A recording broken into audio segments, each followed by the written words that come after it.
Assalamualaikum warahmatullahi wabarakatuh. Alhamdulillahirrabbilalamin. Wassalatu wassalamu ala ashrafil anbiya'i wal mursalin wa ala alihi wa sahbihi ajmain. Amma ba'd. Anak-anakku segenap siswa-siswi SMPN 2 Mataram yang Bapak Guru banggakan.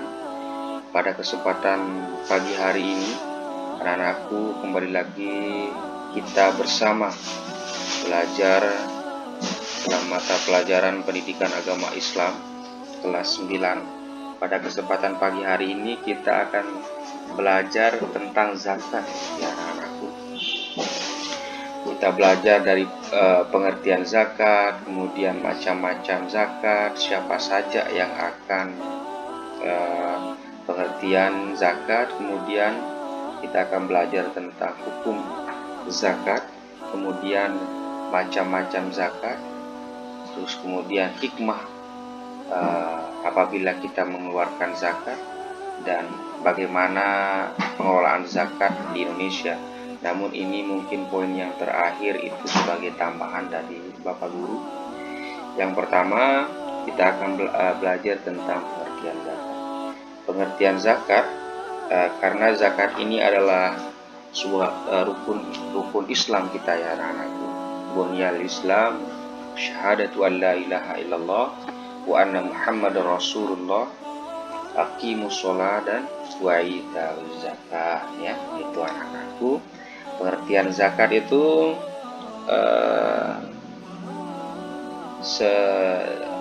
dari segi bahasa itu artinya bertambah ya anak-anakku. Kemudian bisa juga diartikan lebih baik ya. Kemudian zakat pada dasarnya yaitu diartikan mensucikan dari hal-hal yang buruk. Misalkan qad aflaha man zakkaha, sungguhnya beruntunglah orangnya mensucikan jiwa itu. Maka dari segi itu anak-anakku, dari segi istilah, zakat adalah suatu penunaian kewajiban pada setiap orang untuk membersihkan diri, baik itu membersihkan jiwa, membersihkan harta, dan sebagainya.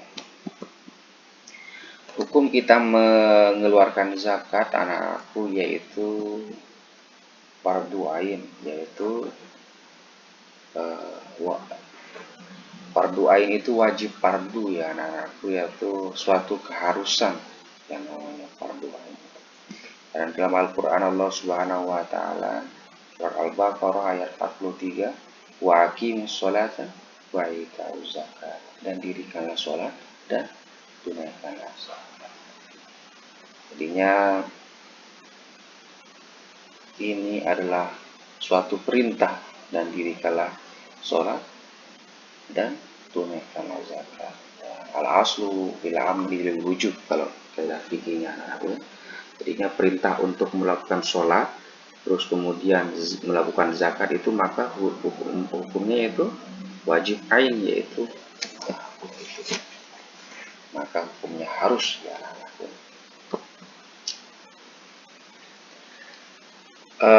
Macam-macam zakat itu ada dua ya. Yang pertama itu ada namanya zakat fitrah, yaitu zakat jiwa.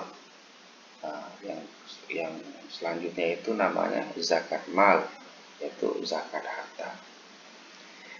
Coba kita lihat dulu zakat fitrah itu apa. Zakat fitrah atau zakat jiwa, yaitu zakat yang dikeluarkan untuk membersihkan jiwa kita, yang dimana zakat ini dikeluarkan di waktu setelah kita melakukan puasa, atau rentan waktunya itu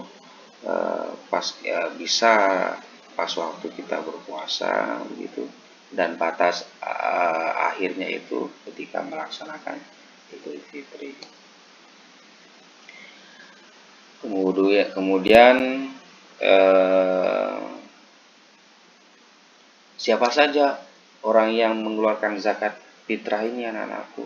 yaitu semua muslim tanpa membedakan ras, tanpa membedakan siapa dia, baik itu laki-laki, perempuan, baik itu bayi, dewasa, kaya, miskin, yang penting ia masih hidup, maka hukumnya itu harus mengeluarkan zakat. Selanjutnya yaitu berapa ukurannya anak-anakku? Yaitu 2,5 kilogram.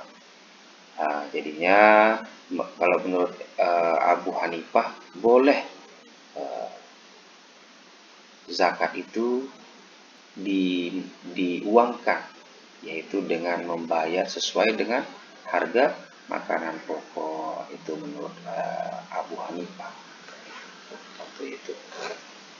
Kemudian waktu kita mengeluarkan zakat, yaitu mulai awal Ramadan, suatu awal kita berpuasa sampai akhir bulan Ramadan gitu ya. Yaitu mulai terbit matahari sampai sebelum sholat Idul Fitri. Nah, itu waktu kita mengeluarkan zakat fitrah. Kemudian zakat mal, yaitu zakat harta ya. Zakat yang harus dibayar oleh muzaki atau orang yang akan mengeluarkan zakat atas harta yang dimilikinya dengan syarat-syarat ketentuan yang sudah ditetapkan hukumnya. Jadi kita harus mengeluarkan zakat harta kita kalau sudah memenuhi suatu ketentuan-ketentuan itu dikeluarkan zakatnya. Apa itu ketentuannya anak-anakku? Yang pertama itu dari segi nisabnya, yaitu ukuran minimal membayar zakat. Kemudian dari segi haul, yaitu sudah masuk masa 1 tahun. Dan yang terakhir itu waktunya itu tidak dibatas, sudah memenuhi nisab dan haul. Syarat-syarat harta yang dikeluarkan zakatnya, yang pertama itu kepemilikan penuh. Nah, sah kepemilikan harta berarti kita yang punya anak-anakku. Yang selanjutnya itu berkembang, memberi keuntungan yang terus bertambah. Yang selanjutnya itu mencapai nisab, batas minimal harta harus dizakati. Nah, yang selanjutnya itu melebihi kebutuhan pokok. Yang selanjutnya itu pemilik tidak berhutang. Yang terakhir itu haul, yaitu harta sudah mencapai 1 nisab dan telah melewati masa 1 tahun. Siapa saja anak-anakku yang berhak mendapatkan menerima zakat tersebut? Yang pertama itu namanya fakir. Orang yang fakir itu adalah orang yang tidak bisa memenuhi membutuhkan pokok sehari-hari mereka karena sudah tidak bisa berusaha lagi, tidak kuat, terus dia itu sakit-sakitan, tidak bisa bekerja seperti orang yang lain, itu namanya orang fakir. Kemudian selanjutnya itu orang miskin, yaitu orang yang sudah berusaha bekerja tetapi hasilnya tidak bisa memenuhi kebutuhan sehari-harinya. Nah, itu berhak mendapatkan zakat. Yang selanjutnya itu amil, orang yang bertugas mengembalikan zakat dari para muzaki dan mendistribusikan kepada para mustahik. Nah, ini para amil itu orang pengumpul zakat itu juga berhak menerima zakat. Yang selanjutnya itu mu'allafan anakku, yaitu orang yang sedang dilunakkan hatinya untuk masuk Islam, untuk menguatkan keislamannya, itu bisa mendapatkan zakat.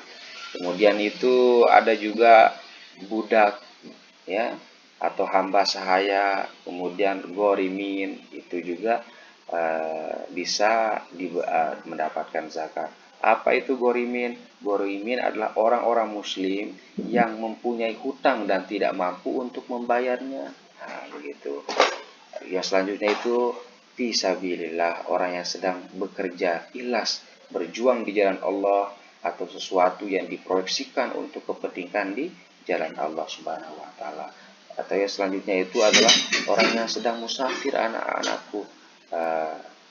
adalah orang yang sedang melakukan perjalanan yang namanya musafir, gitu anak-anakku.